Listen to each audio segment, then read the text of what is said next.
Now we have completed Faraday's law. तो अब हमारे लिए बहुत ही इंपॉर्टेंट होता है, जो बच्चे होते हैं वो हमेशा एटॉमिक वेट भूल जाते हैं। तो कुछ यहाँ पर एटॉमिक वेट जो है, जो हमेशा आते हैं, यूज़ होते हैं, मैंने यहाँ पर लिख दिए हैं। आप इसको एक बार साइड में नोट डाउन कर लो। इससे क्या हुआ ना कि आपको हर सवाल में नहीं दे रखा होता है एटॉमिक वेट। तो कुछ जो चीज़ें होती हैं आपको उसके याद होने पड़ेंगे। फॉर एग्जांपल कॉपर का, ठीक है, जिंक का, एजी का, बेरियम का, फ्लोरीन का, क्लोरीन का, ब्रोमीन का। तो आपको ये चीज़ें जो होंगी अपने दिमाग में याद रखनी है। तो आप इसको प्लीज़ नोट डाउन कर लो, ठीक है।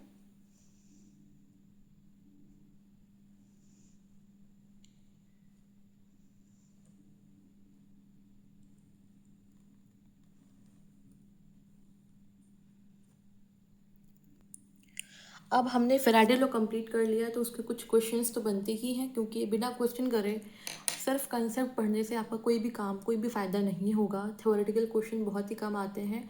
अगर फेराडे लॉस पे क्वेश्चन आएगा तो वो आपको न्यूमेरिकल के फॉर्म में ही सॉल्व करना पड़ेगा, ठीक है। तो पहला क्वेश्चन हमारे पास बनता है, how much time is required to deposit 8 gram of calcium when 100 ampere current is pass through the molten calcium chloride. जब भी आपके सवालों में मास गिवन होगा, ठीक है, अगर क्वेश्चन में मास गिवन है, जब भी आपके सवालों में क्वेश्चन में मास गिवन होगा या फिर मास कैलकुलेट करवाएगा, तो आपको सिंपली फेराडे का फर्स्ट लॉ यूज़ करना होगा, ठीक है। अब आपको याद है कि फेराडे का फर्स्ट लॉ क्या होता है, W equal Z into Q हमारे पास होती है। क्योंकि बात हो रही है करंट की, तो यू कैन ऑल्सो राइट और ZIT, ठीक है। और जेड हमारे पास क्या होता है, इक्विवेलेंट वेट अपॉन फेराडे के बराबर होता है। यहाँ पर आप इसको रखोगे तो वेट कितना दे रखा हुआ है, 8 ग्राम दे रखा हुआ है। इक्विवेलेंट वेट हमारे पास क्या होगी, कैल्शियम की इन कैल्शियम क्लोराइड। तो हमारे पास इक्विवेलेंट वेट क्या होती है, कैल्शियम की होती है। The formula of equivalent weight is atomic weight और molecular weight upon valency factor होता है। तो इसकी एटॉमिक वेट हमारे पास क्या होगी, कैल्शियम की, क्योंकि कैल्शियम डिपॉजिट हमारे पास हो रहा है, तो इसकी कितनी होती है, 40। और वैलेंसी फैक्टर हमारे पास क्या होती है, 2। तो ये कितना आ गया, 20। तो यहाँ पर आप कर सकते हो 20 और अपॉन फेराडे जो होती है 96500। और करंट हमारे पास 100 एम्पियर का है, और टाइम पूछा है आपसे, समय कितना समय, how much time is required, time ही पूछा है, ठीक है। आपने ये चीज़ लिख दिया, अब इसको आपको सिंपली सॉल्व कर लेना है।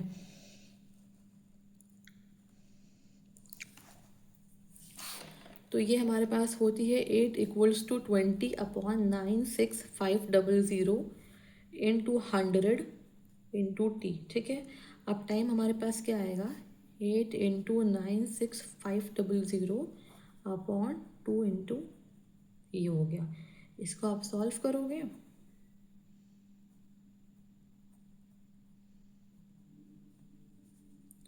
तो ये हमारे पास कितना आएगा, सॉल्व करके 386 सेकेंड। बहुत ही इंपॉर्टेंट है। टाइम हमेशा इस फॉर्मूला से सेकंड में ही आता है, लेकिन आपको देखना पड़ेगा कि अगर ये आपका न्यूमेरिकल में, आपका लॉन्ग लॉन्ग या फिर शॉर्ट में, तो आप उसको सेकंड में करोगे। बट अगर ये आपका ऑब्जेक्टिव में होगा तो यू हैव टू लुक कि टाइम सेकंड में दे रखा हुआ है या फिर मिनट में दे रखा हुआ है, ठीक है। ये आपका इसका आंसर हो गया। Now let's go to second question. ये सवाल दे रखा है, how many Faradays are required to deposit 6 gram magnesium metal from the molten MgCl2। ये बहुत ही इंपॉर्टेंट क्वेश्चन है। बहुत बार सवाल ये जो है पेपर्स में आ चुका है, नीट में आ चुका है, और बहुत कॉम्पिटिटिव एग्जाम में आ चुका है। तो ये बहुत ही इंपॉर्टेंट है और बहुत ही पेटेंटेड क्वेश्चन बोल सकते हैं इसको, है, ठीक है। क्या पूछ रहा है, how many Faradays are required, कितने फेराडेज की ज़रूरत होगी to deposit 6 gram of magnesium. तो जब भी आपने देखा कि आपके पास मास गिवन होगा, आप लोग यूज़ करोगे फेराडे का फर्स्ट लॉ। उसका हमारे पास फॉर्मूला क्या होता है, weight equals to equivalent weight into Q upon F होती है, ठीक है। What will be the equivalent weight हमारे पास क्या होगी, मैग्नीशियम की 24 होती है। और फॉर फाइंडिंग इक्विवेलेंट वेट हमारे पास क्या होगी, एटॉमिक वेट होगी अपॉन वैलेंसी फैक्टर। तो एटॉमिक वेट कितनी होती है मैग्नीशियम की, 24 होगी। क्योंकि आप लोग मैग्नीशियम को डिपॉजिट कर रहे हो, ना कि मैग्नीशियम क्लोराइड को, तो आप लोगों को लेना क्या रहेगा, only the atomic weight of magnesium. और इसकी वैलेंसी फैक्टर कितनी होती है मैग्नीशियम की, इसमें कितनी हमारे पास हो रही है, +2। तो तो ये हमारे पास कितना आ गया, इसका इक्विवेलेंट वेट 12 हमारे पास आ गया। यहाँ पर वेट कितना गिवन है, 6 दे रखा हुआ है। करंट की बात नहीं हो रही तो उसको आप I/T नहीं करोगे, आपसे पूछ ही रहा है how many Faradays are required, ठीक है। तो आप इसको बोलोगे 12 करोगे अपॉन फेराडे पूछ रहा है तो आपको you have to write only in Faraday, और ये हमारे पास हो गया क्यू। तो क्यू हमारे पास कितनी आती है, 0.5 फेराडे के बराबर आ गई। बहुत ही सिंपल सा क्वेश्चन है, बट ये बहुत बार सवाल जो है वो पेपर में आ चुका है, ठीक है। आप इसको नोट डाउन कर लो। अब हम तीसरा क्वेश्चन देखते हैं। यहाँ पर दे रखा हुआ है कि when same charge is pass through copper sulphate aqueous and silver nitrate aqueous, मतलब ये क्या हो रहा है, आपने दोनों को सीरीज में रखेंगे तभी उसमें से सेम चार्ज पास होगा। तो आप जान जाओगे पहले ही कि भाई इसमें हम लोगों को फेराडे का सेकेंड लॉ का फॉर्मूला यूज़ करना पड़ेगा, ठीक है। तो बोल रहा है कि कॉपर का हमारे पास 6.35 ग्राम जो होगा वो डिपॉजिट होता है। Then find the mass of silver metal deposited. अगर सेम चार्ज पास करने पे कॉपर का इतना डिपॉजिट हो रहा है तो सिल्वर का कितना डिपॉजिट होगा। तो आपने जान गए कि इसमें आपको क्या यूज़ करना होगा, फेराडे का सेकेंड लॉ यूज़ करना पड़ेगा, ठीक है।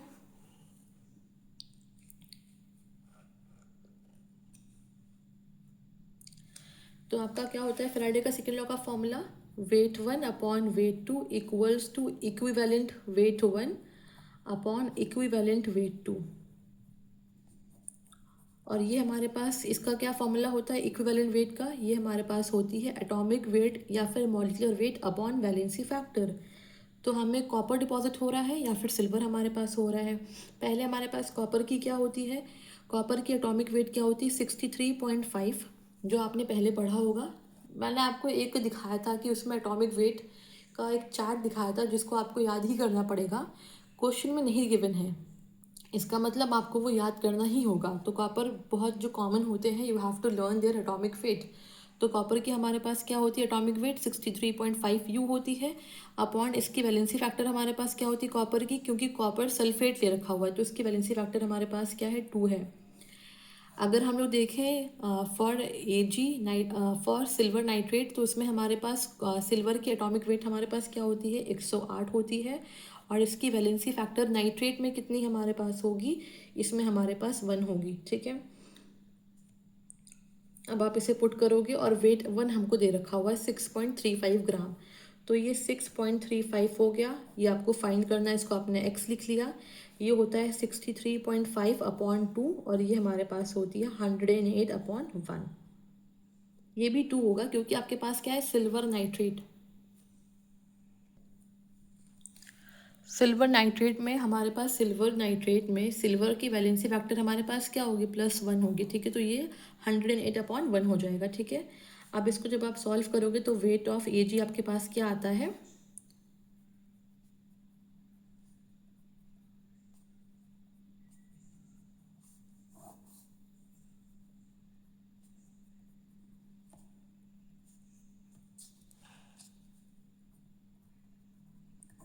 सॉल्व करके क्या आ गया आपके पास 21.6 ग्राम आ गया हमारे पास वेट ऑफ एजी जो डिपॉजिट होगा, ठीक है।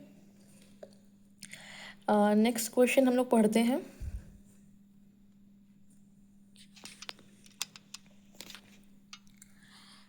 सवाल क्या है, 3 mole of electron are pass through 3 mole electron are pass through molten AlCl3 molten NaCl and copper sulphate aqueous for the deposition of aluminium sodium and copper metal, find the ratio of their. किस किस चीज़ के ratio find करने हैं वो देखते हैं। Number of equivalents है, फिर नंबर ऑफ मोल हमारे पास है, फिर wait of aluminium, ratio wait of sodium, ratio wait of copper है। तो आपने इस सवाल को जब देखा तो यहाँ पर कहीं भी आपको दे रखा हुआ है कि इसमें कितने ग्राम दे रखे हुए हैं, या फिर जिसका जो फाइंड करना हो, क्या आपको उसका वेट दे रखा हुआ है या फिर आपको वेट फाइंड करना है, नहीं। क्या ये जो सॉल्यूशन है वो सीरीज में जुड़ा हुआ है, उसमें सेम करंट पास हो रहा लिखा हुआ है कहीं पर, नहीं। यहाँ पर लिखा क्या हुआ है 3 मोल ऑफ इलेक्ट्रॉन। तो मैंने आपको बताया था कि हमेशा सवाल करने के 2 तरीके होते हैं। अगर यहाँ पर 3 मोल ऑफ इलेक्ट्रॉन लिखा हुआ है तो यहाँ पर आपको फॉर्मूला पे नहीं चलना है, आप जो कंसेप्ट पढ़ा है आपने कि 3 मोल मतलब 3 फराडे वाला जो होता है आप उसको फॉलो करोगे, ठीक है। तो इसको हम लोग जब सॉल्व करेंगे तो लेट्स बिगिन।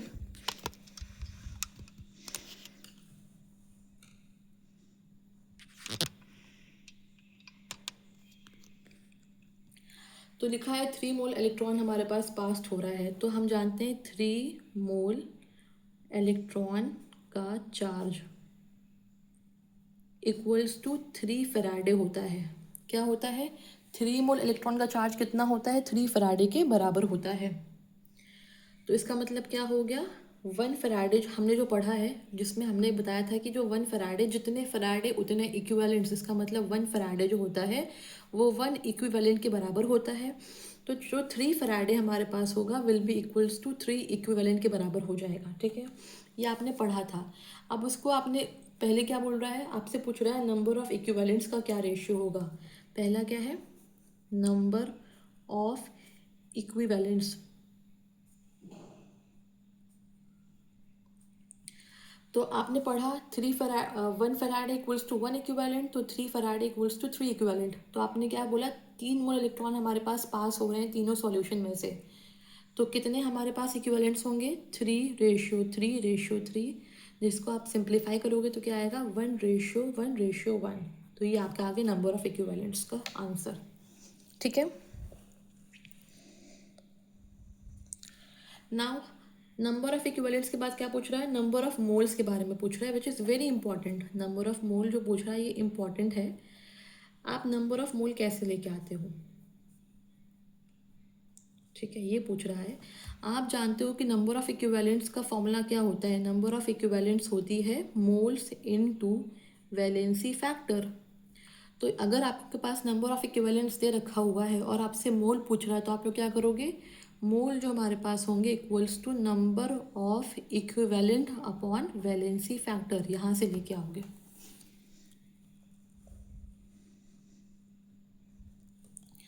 तो नंबर ऑफ मोल हमारे पास क्या होंगे? Number of equivalents upon valency factor. तो नंबर ऑफ इक्विवेलेंट्स हमारे पास क्या है? पहले वाले में हमारे पास 1 आता है और उसकी वैलेंसी फैक्टर कितनी है? पहले हमारे पास क्या दे रखा हुआ है? हमारे पास पहले में दे रखा हुआ है एल्युमिनियम क्लोराइड। तो इसकी हमारे पास वैलेंसी कितनी होगी? एल्युमिनियम क्लोराइड में एल्युमिनियम की 3 हमारे पास होती है। उसके बाद वी हैव सोडियम, हमारे पास क्या है? मॉल्टन NaCl। तो इसकी नंबर ऑफ इक्विवेलेंट्स क्या है? 1 है। और इसकी वैलेंसी कितनी होती है? NaCl की हमारे पास 1 होती है। और उसके बाद हमारे पास है कॉपर सल्फेट, उसकी नंबर ऑफ इक्विवेलेंट्स क्या है? 1 है। और इसकी वैलेंसी हमारे पास क्या होगी? कॉपर सल्फेट की, कॉपर सल्फेट में कॉपर की कितनी होगी? 2 होगी। अब इसको आप सिंपलेस्ट होल नंबर रेशियो में लेके आओगे तो क्या हो जाएगा यहाँ पर? 2:6:3/6। ठीक है, अब इसको अपने आपको सिंपलेस्ट होल नंबर है, आप इसका नीचे वाले का आप एलसीएम लोगे, आप इसको सॉल्व करोगे तो ये क्या क्या बन के आता है? इट विल बी 2:6:3 आ गया। ठीक है, आपको इसको सिंपलेस्ट होल नंबर रेशियो में लेके आना, तो आपका क्या हो गया? 2:6:3 हो गया। ये नंबर ऑफ मोल फाइंड हो गया। नंबर ऑफ मोल के बाद थर्ड जो आप सवाल पूछ रहा है वो क्या पूछ रहा है? Weight of aluminium ratio wait of sodium ratio wait of copper. तो आप जानते हो जो वेट हमारे पास होती है वो किसके प्रोपोर्शनल हमारे पास होती है? Weight is proportional to equivalent weight के प्रोपोर्शनल होती है।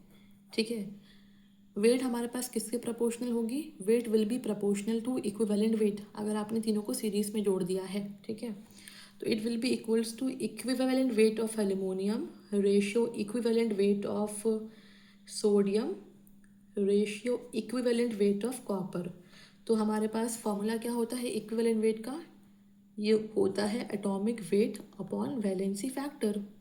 तो एटॉमिक वेट हमारे पास एल्युमिनियम की कितनी होती है? 27। वैलेंसी फैक्टर कितनी हमारे पास है? 3। सोडियम की हमारे पास वेट कितनी होती है? 23। वैलेंसी फैक्टर कितना होता है? 1। कॉपर की क्या हमारे पास होती है? एटॉमिक वेट 63.5 होती है। वैलेंसी फैक्टर कॉपर की क्या है? कॉपर सल्फेट में 2 हमारे पास है। इसको आप सिंपलेस्ट होल नंबर रेशियो में लेके आओगे तो इट विल बी 9:23:31.7। ठीक है, तो ये एक आपका सवाल हो गया। जब आपके पास मास ना देखे, आपको फॉर्मूला का यूज़ करके, आपको कंसेप्ट का यूज़ करके फाइंड करना हो। ठीक है, क्लियर है?